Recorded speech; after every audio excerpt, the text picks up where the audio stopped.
Hi viewers, welcome to my channel. ಇವತ್ತು ನಾನು ನಿಮಗೆ ಮಟನ್ ಚಾಪ್ಸ್ ಮಾಡೋದು ಹೇಗೆ ಅಂತ ತೋರಿಸ್ತೀನಿ. ತುಂಬ ಚೆನ್ನಾಗಿರುತ್ತೆ. ಗ್ರೀನ್ ಮಸಾಲದಲ್ಲಿ ಮಟನ್ ಚಾಪ್ಸ್ ಮಾಡೋದನ್ನು, ಮತ್ತು ಅದನ್ನು ಪರೋಟ, ಚಪಾತಿ, ಪೂರಿ, ರೈಸ್ ಎಲ್ಲ ಜೊತೆಗೂ ತಿನ್ಬೋದು. ಸಖತ್ ಟೇಸ್ಟಿಯಾಗಿರುತ್ತೆ ಮತ್ತು ಸ್ಪೈಸಿಯಾಗಿರುತ್ತೆ.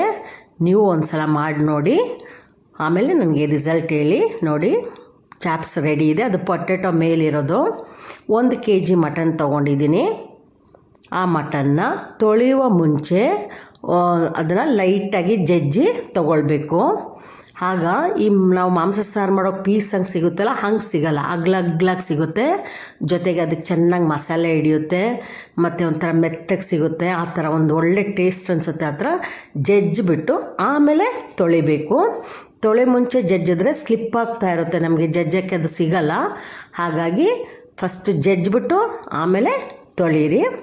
ಈಗ ಮಸಾಲೆಗೆ ಏನೇನು ಬೇಕು ನೋಡಿ.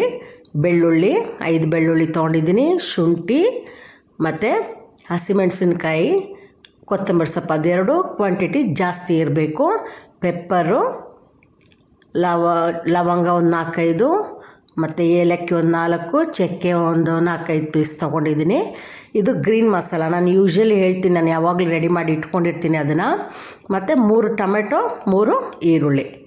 ಈಗ ಕುಕ್ಕರ್ಲಿ ಸ್ವಲ್ಪ ಎಣ್ಣೆ ಹಾಕ್ಬಿಟ್ಟು ಒಂದು ಅರ್ಧ ಈರುಳ್ಳಿನ ಸ್ಲೈಸಾಗಿ ಕಟ್ ಮಾಡಿ ಹಾಕಿ, ಅದು ಬ್ರೌನ್ ಕಲರ್ ಆಗಲಿ. ಆಗುವಾಗ ಈ ಗ್ರೀನ್ ಮಸಾಲೆ ಇದೆ ನೋಡಿ, ನಾವು ಗ್ರೈಂಡ್ ಮಾಡಿ ಇಟ್ಟಿರ್ತೀವಲ್ಲ, ಅದನ್ನು ಹಾಕ್ಕೊಳ್ಬೇಕು. ನಾನು 2 ದೊಡ್ಡ ಸ್ಪೂನಲ್ಲಿ ಹಾಕ್ತಾಯಿದ್ದೀನಿ.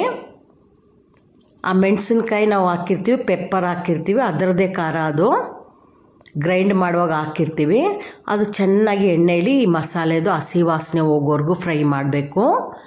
ಅದಾದಮೇಲೆ ಮತ್ತೆ ಪೆಪ್ಪರ್ ಪೌಡ್ರ್ ಹಾಕಬೇಕು. 2 ಸ್ಪೂನು ಪೆಪ್ಪರ್ ಪೌಡ್ರ್ ಹಾಕ್ತಾಯಿದ್ದೀನಿ.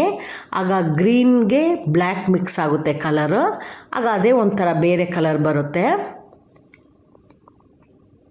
ನೋಡಿ. ಅದಾದಮೇಲೆ ಅರಿಶಿನ ಪುಡಿ ಹಾಕಬೇಕು. ಅದೊಂದು ಅರ್ಧ ಸ್ಪೂನ್ ಹಾಕಿ ಸಾಕು.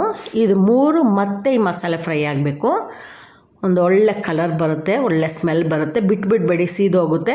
ಅದನ್ನ ತಿರುಗಿಸ್ತಾನೇ ಇರಬೇಕು. ಆಮೇಲೆ ಉಪ್ಪು ಹಾಕ್ಕೊಳ್ಳಿ, ರುಚಿಗೆ ಎಷ್ಟು ಬೇಕು ಉಪ್ಪು ಹಾಕ್ಕೊಳ್ಳಿ. ನೋಡಿ ಕಲರ್ ಹೆಂಗೆ ಚೇಂಜ್ ಆಗಿದೆ ನೋಡಿ. ಆ ಗ್ರೀನ್ ಕಲರ್ ಇದ್ದಿದ್ದು ಗ್ರೀನ್ ಮತ್ತು ಬ್ಲ್ಯಾಕ್ ಮಿಕ್ಸ್ ಆದಂಗೆ ಕಲರ್ ಬಂದಿದೆ. ಅದು ಕರೆಕ್ಟಾಗಿರುತ್ತೆ. ಆಮೇಲೆ ಈ ಮಟನ್ ಪೀಸ್ನೆಲ್ಲ ಹಾಕ್ಕೊಳ್ಬೇಕು. ನಾವು ಜಜ್ಜಿಟ್ಟಿರ್ತೀವಲ್ಲ, ಆ ಮಟನ್ ಪೀಸ್ನ ಹಾಕ್ಕೊಳ್ಳೋದು. ಆಮೇಲೆ ಟೊಮೆಟೊ ಮತ್ತು ಆನಿಯನ್ 2 ಸ್ಲೈಸಾಗಿ ಕಟ್ ಮಾಡ್ಕೊಂಡಿರ್ತೀವಿ, ಅದನ್ನು ಹಾಕಬೇಕು. ಇದ್ರ ಜೊತೆಗೆ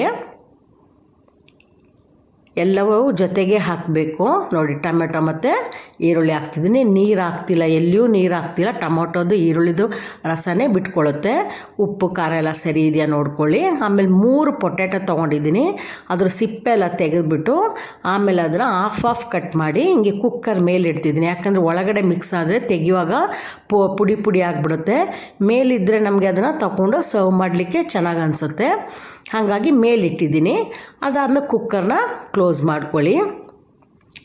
1 ವಿಷಿಲು ಫುಲ್ ಫ್ಲೇಮಲ್ಲಿ ಬರಲಿ. ಆಮೇಲೆ ಸೆಕೆಂಡ್ ಮತ್ತು ಥರ್ಡ್ 1 ವಿಷಿಲು ಸಿಮ್ಮಲ್ಲಿ ಇಟ್ಕೊಂಡು ಬರಲಿ. ಚೆನ್ನಾಗಿ ಬೇಯುತ್ತೆ, ಅದು ಮೆತ್ತೆ ಇರಬೇಕು. ಅದು ಮಸಾಲೆ ಚೆನ್ನಾಗಿ ಹಿಡಿಬೇಕು ಅದಕ್ಕೆ. ಹಾಗೆ ಈಗ 3 ವಿಷಿಲ್ ಆಯಿತು ನಂದು. ಸ್ಟೀಮ್ ಹೋದ್ಮೇಲೆ ತೆಗಿತಾಯಿದ್ದೀನಿ, ಕುಕ್ಕರ್ ಓಪನ್ ಮಾಡ್ತಾಯಿದ್ದೀನಿ. ನೋಡಿ ಎಷ್ಟು ಚೆನ್ನಾಗಿ ಚಾಪ್ಸ್ ಹೆಂಗೆ ರೆಡಿಯಾಗಿದೆ ನೋಡಿ. ಈಗ ಏನು ಮಾಡಬೇಕು ಅಂದರೆ, ಅದರಲ್ಲಿ ಪೊಟ್ಯಾಟೊ ಬೆಂದಿರುತ್ತಲ್ಲ, ಅದು ಒಂದು ಬೌಲಲ್ಲಿ ತೆಗೆದಿಟ್ಕೊಂಡ್ಬಿಡ್ಬೇಕು. ಆಮೇಲೆ ಈರುಳ್ಳಿದು ಮತ್ತು ಟೊಮೆಟೊದ್ದು ನೀರೇ ಬಿಟ್ಕೊಂಡಿರುತ್ತೆ. ಇದು ನೀರಂಗೆ ಇರಬಾರ್ದು, ಚಾಪ್ಸು ತಿಕ್ಕಾಗಿರಬೇಕು ಗ್ರೇವಿ ಅದು. ಹಾಗಾಗಿ ಅದನ್ನೇನು ಮಾಡಬೇಕು, ಮತ್ತೆ ಸ್ಟವಲ್ಲಿ ಇಟ್ಬಿಟ್ಟು ಅದು ಸ್ವಲ್ಪ ನೀರಿನ ಅಂಶ ಎಲ್ಲ ಇಂಗುವರೆಗೂ ಅದನ್ನು ಓಪನ್ ಮಾಡಿ ಬೇಯಲಿಕ್ಕೆ ಬಿಡಬೇಕು. ಆಯಿತಾ? ನೋಡಿ ಎಷ್ಟು ನೀರಿದೆ ಅಲ್ವಾ, ಆ ನೀರಷ್ಟು ಹೋಗಬೇಕು. ತಿಕ್ಕಾಗಿ ಸಿಗಬೇಕು, ಗ್ರೇವಿ ತಿಕ್ಕಾಗಿರಬೇಕು. ಆವಾಗಲೇ ಅದಕ್ಕೆ ಉಪ್ಪು ಖಾರ ಎಲ್ಲ ಚೆನ್ನಾಗಿ ಹಿಡಿಯೋದು. ಸ್ವಲ್ಪ ಹೊತ್ತು ಹಂಗೆ ಸ್ಟವಲ್ಲಿ ಚೆನ್ನಾಗಿ ಕುದೀಲಿ, ಆ ನೀರಿನ ಅಂಶ ಎಲ್ಲ ಹೋಗ್ತದೆ. ನೋಡಿ ತಿಕ್ಕಾಗ್ತಾಯಿದೆ ನೋಡಿ. ಆ ಥರ ಆ ಮಟನ್ ಪೀಸ್ ಜೊತೆಗೆ ಗ್ರೇವಿ ಬರುವಂಗೆ ಇರಬೇಕು. ಆ ಥರ ತಿಕ್ನೆಸ್ ಬರಬೇಕು. ಈಗ ರೆಡಿ ಆಯಿತು, ಬೌಲಲ್ಲಿ ಸರ್ವ್ ಮಾಡ್ಕೊಳ್ಳೋಣ. ನೋಡಿ ಹಿಂಗೆ ಮಾಡಿ ಪೊಟ್ಯಾಟೊ ಇಟ್ಕೊಳ್ಳೋ. ಪೊಟ್ಯಾಟೊನೂ ಅಷ್ಟೇ ತುಂಬ ಟೇಸ್ಟಿಯಾಗಿರುತ್ತೆ. ಅದಕ್ಕೆ ಮಸಾಲೆ ಜೊತೆಗೆಲ್ಲ ಬೆಂದಿರುತ್ತಲ್ವ, ತುಂಬ ಟೇಸ್ಟಿಯಾಗಿರುತ್ತೆ. ನೀವು ಒಂದು ಸಲ ಮಾಡಿ ನೋಡಿ, ಆಮೇಲೆ ನನಗೆ ಅದು ಹೇಗಿತ್ತು ಅಂತ ರಿಸಲ್ಟ್ ಹೇಳಿ. ಅಲ್ಲಿವರೆಗೂ take care, bye, thank you.